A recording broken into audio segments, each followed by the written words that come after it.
लखनऊ शहर की एक सच्ची घटना। एक चुड़ैल रोज रात में आकर एक चाय वाले के साथ सो जाती थी।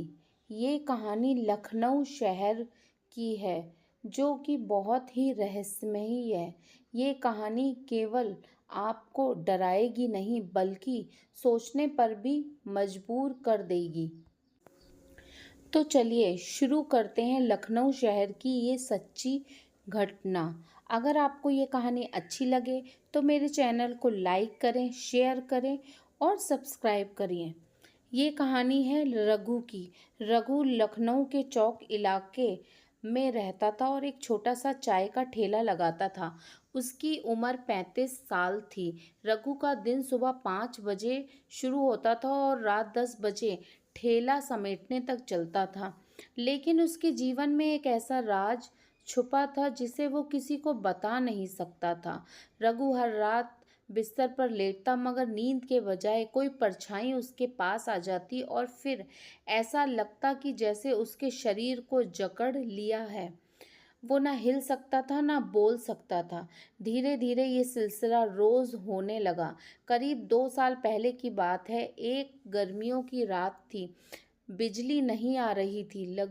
रघु थक कर जल्दी सो गया। अचानक रात के करीब 2 बजे उसकी नींद खुली। उसे लगा जैसे कोई उसके बगल में लेटा है। सांसों की आवाज, बालों की महक और एक भारीपन उसे महसूस हो रहा था, जैसे किसी औरत की उपस्थिति हो। उसने हिम्मत करके आंखें खोली, लेकिन कोई नहीं था। उसे लगा शायद सपना देख रहा होगा, लेकिन ये केवल शुरुआत थी। इसके बाद वो हर रात रघु को वही एहसास होने लगा। वो ना बोल सकता था, ना हिल सकता था।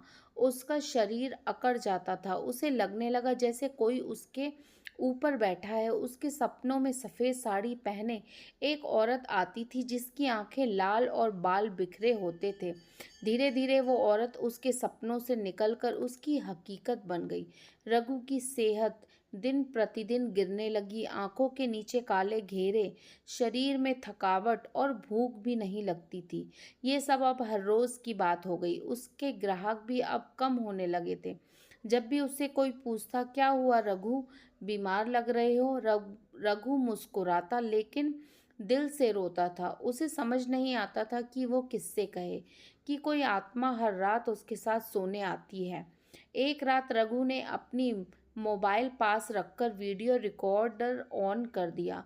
सुबह जब उसने वीडियो देखा तो उसका खून जम गया। उसमें साफ दिख रहा था कि एक सफ़ेद साड़ी पहने महिला उसके बगल में सोई हुई थी। उसका चेहरा धुंधला था, लेकिन आंखें लाल और डरावनी थी। अब रघु को यकीन हो गया कि ये कोई मन का भ्रम नहीं है, बल्कि एक आत्मा है जो उसकी जिंदगी बर्बाद कर रही है। एक रात जब रघु ने डर के मारे रोते हुए सोने की कोशिश की तो उसे सपना आया। उसमें एक साधु प्रकट हुए। उन्होंने कहा, बेटा, तुझे भय नहीं होना चाहिए। पास ही हनुमान जी का मंदिर है, तू वहां जा और हनुमान जी की मूर्ति से थोड़ा सा संदूर लाकर अपनी चोटी में लगा और रोज हनुमान चालीसा का पाठ कर। जब भी डर लगे हनुमान जी का नाम लेना, फिर देखना कौन तुझे छू सकता है। रघु की आंखें खुली और उसका शरीर पसीने में भीगा हुआ था, लेकिन दिल को एक अजीब सी शांति मिल रही थी।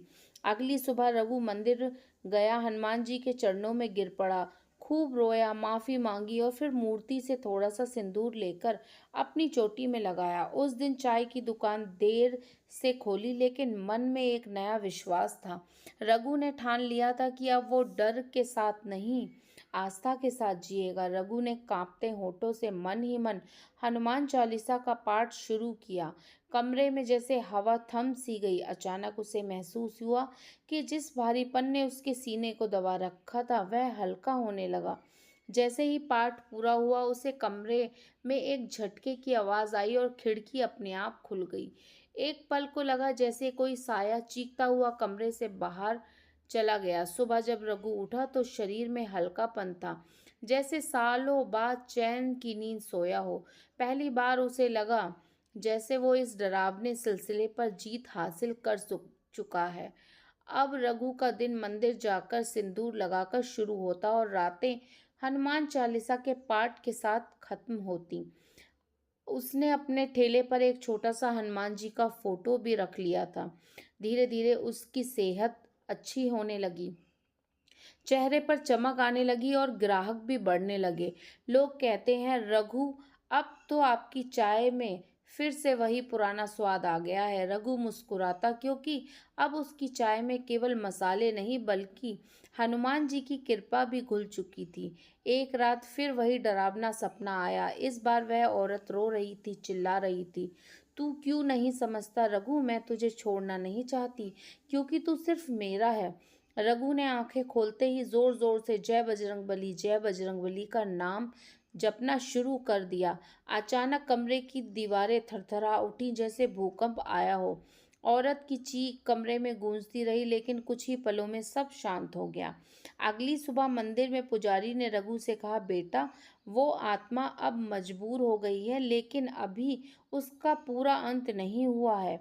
उसे बांधने के लिए अंतिम उपाय करना होगा। पुजारी ने रघु को समझाया कि आत्मा कोई समस्या नहीं है। वह एक युवती है जिसको कुछ साल पहले बलात्कार हुआ था और उसके बाद उसे मारकर उसी इलाके में फेंक दिया गया था जहाँ पर रघु की दुकान है। उस आत्मा ने तुझे इसलिए चुना क्योंकि तू उस जगह का सबसे मासूम और अकेला व्यक्ति था। तुझमें जीवन था, गर्मी थी, संवेदना थी। वो इन्हीं चीज़ों को चुराना चाहती थी। रघु सन्न रह गया। पहली बार उसे उस साये के पीछे की कहानी का अंदाजा हुआ। अब डर के साथ साथ करुणा भी होने लगी। पुजारी ने बताया कि पूर्णमासी की रात को जब ऊर्जा सबसे तीव्र होती है, तब हनुमान जी के नाम का हवन किया जाएगा और उस आत्मा के मोक्ष के लिए प्रार्थना की जाएगी। रघु ने पूरे मोहल्ले के सहयोग से हवन की तैयारी की। पूरी रात मंत्रों की गूंज, हवन और अग्नि और हनुमान चालीसा के पाठ ने वातावरण को पवित्र कर दिया। अचानक आधी रात को हवा बहुत तेज चलने लगी, हवन की अग्नि उठने लगी और रघु की आंखों के सामने वही सफेद साड़ी वाली आत्मा प्रकट हुई। लेकिन इस बार वह शांत थी। उसकी आंखों में लालिमा की जगह पानी था। उसने रघु की ओर देखा और जैसे आशीर्वाद में हाथ उठाया, फिर कुछ पल में अग्नि की लपटों में समा गई। उस रात के बाद रघु की जिंदगी पूरी तरह से बदल गई। उसे फिर कभी वह आत्मा नहीं दिखाई दी, ना कोई सपना, ना कोई डर। अब वह हर मंगलवार और शनिवार को गरीब बच्चों को भोजन कराता, हनुमान जी के मंदिर में सेवा करता और ठेले पर आने वाले हर ग्राहक को हनुमान जी का प्रसाद देता, ये कहकर कि ये बजरंगबली की कृपा है। लोग उसकी कहानी जानकर आश्चर्य करते, लेकिन रघु सिर्फ मुस्कुराता। वह जानता था कि चाय की खुशबू में अब डर नहीं, विश्वास है। रघु की कहानी लखनऊ के कई अखबारों में छपी। एक पत्रकार ने कहा, चाय वाले पर एक चुड़ैल का साया, जो सोशल मीडिया पर वायरल हो गई। लोग उसे चाय वाला बाबा कहने लगे, मगर रघु ने कभी खुद को कोई चमत्कारी इंसान नहीं माना। वह हमेशा यही कहता, अगर मन में डर हो तो आत्मा जीतती है, लेकिन अगर मन में विश्वास हो तो भगवान साथ चलने लगते हैं। रघु की कहानी सिर्फ एक चुड़ैल और एक चाय वाले की कहानी नहीं है, ये उस हर इंसान की कहानी है जो अकेले डर से लड़ रहा है पर विश्वास करना भूल गया। हनुमान कृपा ने न केवल रघु को बचाया, बल्कि उसे जीवन की एक नई दिशा दिखाई। और शायद आज भी लखनऊ की गलियों में चाय पीने जाएं तो रघु की दुकान से आती चाय की खुशबू आपको एक दिव्य एहसास देगी। अगर आपके जीवन में कोई साया है, डर है, बेचैनी है, तो रघु की तरह आप भी हनुमान जी की शरण में जाएं। राम शक्ति, हनुमान स्मरण और सच्चा विश्वास हर बुराई का अंत है। वीडियो पसंद आया हो तो इसे लाइक करें, शेयर करें और चैनल को सब्सक्राइब करें।